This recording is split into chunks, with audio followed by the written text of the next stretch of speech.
Hello friends, स्वागत है एक बार फिर से आप सभी का फिक्स टारगेट 2.0 परिवार के एक और नई वीडियो में।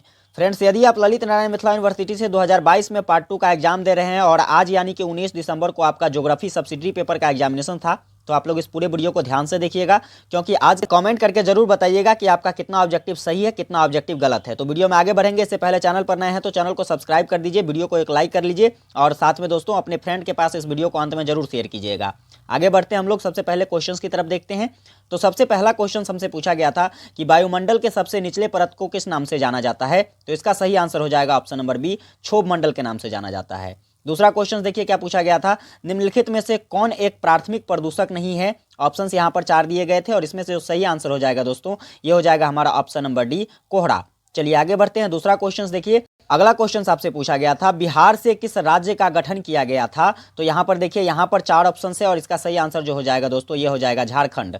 नेक्स्ट देखिए अगला क्वेश्चन क्या पूछा गया था। अगला क्वेश्चन पूछा गया था दोस्तों पृथ्वी के सबसे भीतरी भाग को डैश कहा जाता है। तो इसका जो सही आंसर हो जाएगा ये हो जाएगा ऑप्शन नंबर डी। यहां पर देखिए दोस्तों मैं जितने भी क्वेश्चंस का आंसर यहां पर करवा रहा हूं आप देख रहे होंगे कि लगभग क्वेश्चंस का आंसर जो है ये सही ही इसमें स्टूडेंट ने लगाया है।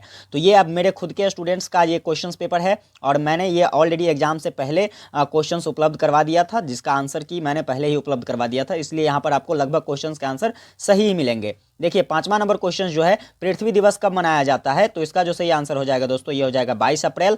अगला देखिए अगला क्वेश्चन क्या है। अगला क्वेश्चन है निम्नलिखित में कौन सा हरित गृह गैस नहीं है। तो याद रखिएगा यहाँ जो हो जाएगा सही आंसर ये हो जाएगा ऑप्शन नंबर डी। चलिए आगे देखिए अगला क्वेश्चन क्या है दोस्तों। तो अगला क्वेश्चन है निम्नलिखित में से कौन एक महासागर नहीं है। तो यहाँ पर 4 ऑप्शंस दिए गए हैं और इसमें जो महासागर नहीं है यह आर्कटिक महासागर जो है दोस्तों, आर्कटिक कोई महासागर नहीं है, इसलिए इसका सही आंसर ऑप्शन नंबर डी हो गया। चलिए आगे देखिए अगला क्वेश्चन है डैश भारत का राष्ट्रीय जलीय पशु है। तो इसका सही आंसर ऑप्शन नंबर बी हो जाएगा गंगा का डॉल्फिन। नेक्स्ट देखिए अगला क्वेश्चन क्या है। अगला क्वेश्चन है दोस्तों ग्लोबल वार्मिंग के प्रभाव में शामिल नहीं है भूकंप या फिर समुद्र तल में वृद्धि या ग्लेशियरों का पिघलना या तापमान में वृद्धि। तो इसका सही आंसर हो जाएगा ऑप्शन नंबर सी, ग्लेशियरों का पिघलना। नेक्स्ट क्वेश्चन देखिए अस्थायी तुषार या जिसको हम लोग परमाफ्रोस्ट कहते हैं, तो यह किसकी अवधि को दर्शाता है। तो यहाँ पर सही आंसर हो जाएगा ऑप्शन नंबर डी, धूल के चक्रवात को दर्शाता है। आगे बढ़ते हैं अगला क्वेश्चन देखिए। अगला क्वेश्चन है भारत का सबसे साक्षर राज्य कौन सा है। तो ये हो जाएगा option number A, Kerala. Next देखिए अगला क्वेश्चन क्या है। अगला क्वेश्चन है दोस्तों निम्नलिखित में से कौन भारत का एक आदिवासी भाषा नहीं है। तो यहाँ पर जो इसका सही आंसर हो जाएगा ये हो जाएगा ऑप्शन नंबर बी, पश्तो। चलिए नेक्स्ट देखिए अगला क्वेश्चन जो है दोस्तों, अगला क्वेश्चन है गौतम बुद्ध पश्चिम अभ्यारण्य बिहार के किस शहर में स्थित है। तो बिहार के यह दोस्तों गया शहर में स्थित है, इसलिए इसका सही आंसर ऑप्शन नंबर डी हो जाएगा। चलिए आगे देखिए अगला क्वेश्चन है दोस्तों 14 नंबर सुंदरबन राष्ट्रीय उद्यान कहाँ स्थित है। तो इसका जो सही आंसर हो जाएगा ये हो जाएगा ऑप्शन नंबर ए, पश्चिम बंगाल में स्थित है।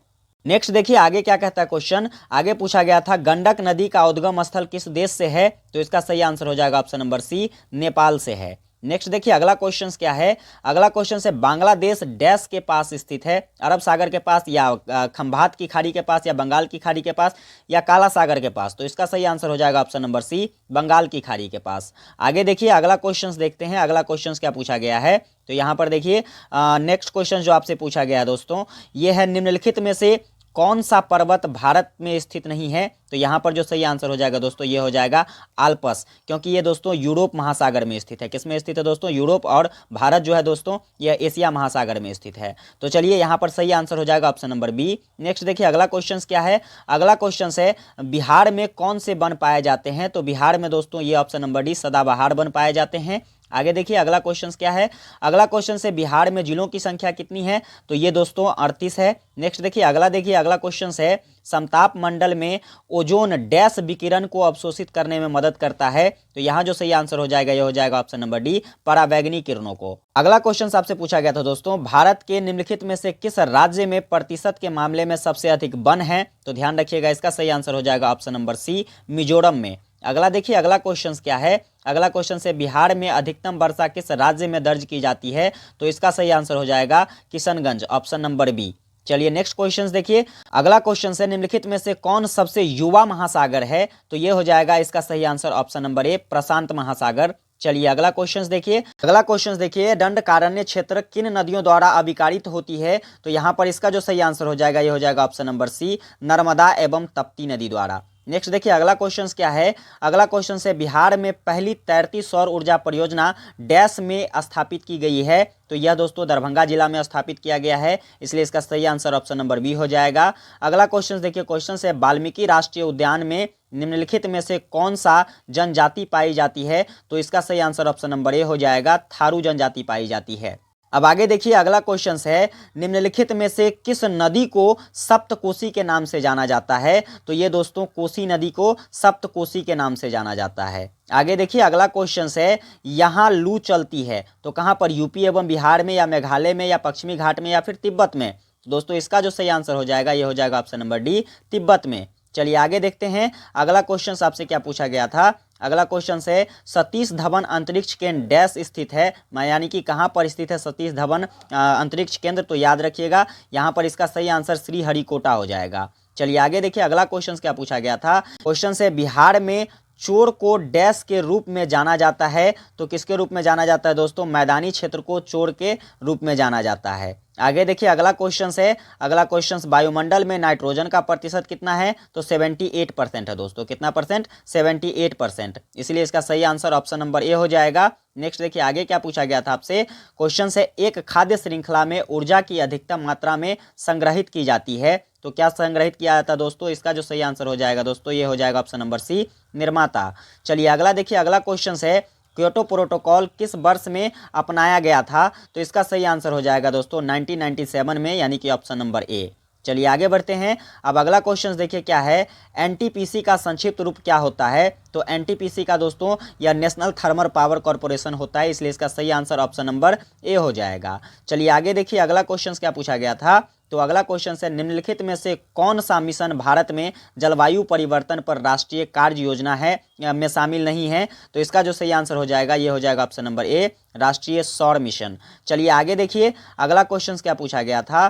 क्वेश्चन था कि निम्नलिखित में से कौन एक अजैव ईंधन है। ऑप्शंस है टाइटेनियम डाइऑक्साइड, इसके बाद सल्फ्यूरिक एसिड, इसके बाद एथिल एल्कोहल, इसके बाद अमोनियम सल्फेट। तो इसका सही आंसर ऑप्शन नंबर सी हो जाएगा, एथाइल एल्कोहल। नेक्स्ट क्वेश्चन आपसे पूछा गया था निम्नलिखित में से कौन सा एक बायोडिग्रेडेबल प्रदूषक है। तो इसका आंसर हो जाएगा दोस्तों ऑप्शन नंबर ए, डीडीटी। चलिए आगे देखिए अगला क्वेश्चन क्या पूछा गया था।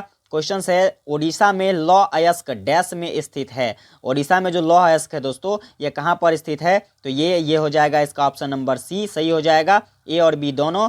चलिए आगे बढ़ते हैं। अगला क्वेश्चन क्या पूछा गया था। अगला क्वेश्चन था निम्नलिखित में से कौन सी फसल खरीफ फसल का उदाहरण है। तो यहाँ पर देखिए यहाँ पर स्टूडेंट काफ़ी सारे गलती किए होंगे और यहाँ पर जो सही आंसर हो जाएगा ये हो जाएगा ऑप्शन नंबर सी, कपास। चलिए आगे देखिए अगला क्वेश्चन क्या पूछा गया था आपसे। कौन सा राज्य उत्तर पूर्व भारत के 7 बहनों का हिस्सा नहीं है। तो इसका जो सही आंसर हो जाएगा दोस्तों ये हो जाएगा ऑप्शन नंबर बी, सिक्किम नहीं है। चलिए आगे देखते हैं अगला क्वेश्चन क्या पूछा गया है। तो अगला क्वेश्चन है कौन सा राज्य म्यांमार के साथ अपनी सीमा साझा नहीं करती है। तो इसका भी सही आंसर हो जाएगा ऑप्शन नंबर डी, सिक्किम। चलिए आगे देखते हैं अगला क्वेश्चन क्या पूछा गया था। क्वेश्चन है सैंडल पीक अंडमान और निकोबार द्वीप समूह की सबसे ऊंची चोटी डैश में स्थित है। तो यह दोस्तों उत्तरी अंडमान में स्थित है। आगे देखिए अगला क्वेश्चन क्या पूछा गया था। जोजिला दर्रा किस पर्वत श्रृंखला में है। जोजिला दर्रा जो है दोस्तों ये लद्दाख रेंज में स्थित है, इसलिए इसका सही आंसर ऑप्शन नंबर बी हो जाएगा। चलिए आगे देखिए अगला क्वेश्चन क्या है। क्वेश्चन है डैश पर्यावरण का एक जैविक घटक है। यहाँ पर दोस्तों ये हो जाएगा ऑप्शन नंबर डी सही हो जाएगा, कवक। नेक्स्ट देखिए अगला क्वेश्चन है हर साल विश्व पर्यावरण दिवस इस दिन मनाया जाता है। तो किस दिन मनाया जाता है दोस्तों, ये 5 जून को मनाया जाता है, इसलिए इसका सही आंसर ऑप्शन नंबर बी हो जाएगा। आगे देखते हैं अगला क्वेश्चन आपसे क्या पूछा गया था। तो क्वेश्चन है डैश एक प्राथमिक निर्माता है। तो यहाँ पर दोस्तों प्रकाश संश्लेषक जीवाणु हो जाएगा इसका सही आंसर, जो एक प्राथमिक निर्माता है। चलिए अगला देखिए अगला क्वेश्चन क्या कहता है। भारतीय सुदूर संवेदन संस्थान किस स्थान पर स्थित है। तो इसका सही आंसर हो जाएगा दोस्तों ऑप्शन नंबर बी, देहरादून। चलिए आगे देखते हैं अगला क्वेश्चन क्या पूछा गया था। क्वेश्चन है अटल टनल भारत के किस राज्य से होकर गुजरती है। तो इसका सही आंसर हो जाएगा option number D, Himachal Pradesh से होकर गुजरती है। आगे देखिए अगला क्वेश्चन था अम्लीय वर्षा के निर्माण से कौन सा गैस निकलता है। तो इसका सही आंसर ऑप्शन नंबर सी हो जाएगा, सल्फर गैस निकलता है। नेक्स्ट क्वेश्चन देखिए क्वेश्चन पूछा गया था आपसे डैश वायुमंडल को गर्म होने के कारण बनता है। तो यह दोस्तों एरोसोल जो है यह वायुमंडल के गर्म होने के कारण बनता है, इसलिए इसका सही आंसर ऑप्शन नंबर ए हो जाएगा। नेक्स्ट देखिए अगला क्वेश्चन पूछा गया था, बिहार में डैश हवाई अड्डे को उड़ान योजना के तहत शुरू किया गया था। तो ये देखिए दोस्तों, ये जो है इसका सही आंसर ऑप्शन नंबर बी हो जाएगा, दरभंगा हवाई अड्डे को। आगे देखिए अगला क्वेश्चन पूछा गया आपसे, टाटा स्टील लिमिटेड डैश पर स्थित है। तो यहाँ पर ध्यान दीजिएगा, इसका जो सही आंसर हो जाएगा दोस्तों, ये हो जाएगा जमशेदपुर में, यानी कि इसका सही ऑप्शन बी हो जाएगा। आगे देखिए अगला क्वेश्चन क्या पूछा गया था, निम्नलिखित में से कौन बिहार की भौगोलिक संकेतक रजिस्ट्री के अंतर्गत शामिल नहीं है। तो यहाँ पर लीजिएगा, इसका सही आंसर हो जाएगा ऑप्शन नंबर बी, मिथिला पान। चलिए आगे देखते हैं अगला क्वेश्चन क्या पूछा गया था, क्वेश्चन से वन संरक्षण अधिनियम 1980 के लिए प्रदान नहीं करता है। तो यहाँ पर देखिए ऑप्शंस को ध्यान से देखिएगा, वन भूमि की रक्षा के लिए, या फिर वन उपज की रक्षा के लिए, या मवेशियों के चरने की रक्षा के लिए, या शिकारियों को बचाने के लिए। तो यहाँ जो सही आंसर हो जाएगा, मवेशियों के चरने की रक्षा के लिए। चलिए आगे देखते हैं अगला क्वेश्चन आपसे जो पूछा गया था, निम्नलिखित में से किस उपग्रह का नाम भारतीय अंतरिक्ष यात्री के नाम पर रखा गया है। तो यह है दोस्तों ऑप्शन नंबर बी, इनसैट। चलिए आगे देखते हैं अगला क्वेश्चन क्या है। अगला क्वेश्चन है, काली मिट्टी किस फसलों की खेती के लिए सबसे उपयुक्त मानी जाती है। तो इसका जो सही आंसर हो जाएगा ऑप्शन नंबर ए, कपास के लिए। आगे देखते हैं अगला क्वेश्चन है, सीढ़ीदार खेती डैश में की जाती है। तो इसका जो आंसर हो जाएगा दोस्तों, ये हो जाएगा ऑप्शन नंबर सी, पहाड़ी क्षेत्रों में। चलिए अगला देखिए अगला क्वेश्चन क्या पूछा गया था, केसर की खेती भारत के किस राज्य में की जाती है। तो इसका सही आंसर हो जाएगा दोस्तों ऑप्शन नंबर सी, जम्मू और कश्मीर में।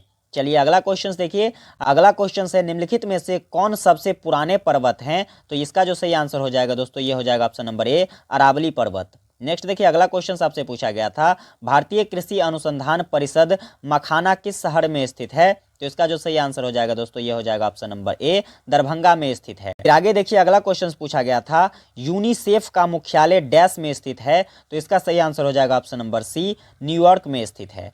चलिए अगला देखिए अगला क्वेश्चन क्या पूछा गया था, अगला क्वेश्चन है, हाइड्रोपोनिक्स डैश के बिना पौधे और फसलों को उगाने की एक विधि है। तो इसका जो सही आंसर हो जाएगा दोस्तों, ये हो जाएगा ऑप्शन नंबर बी, मिट्टी।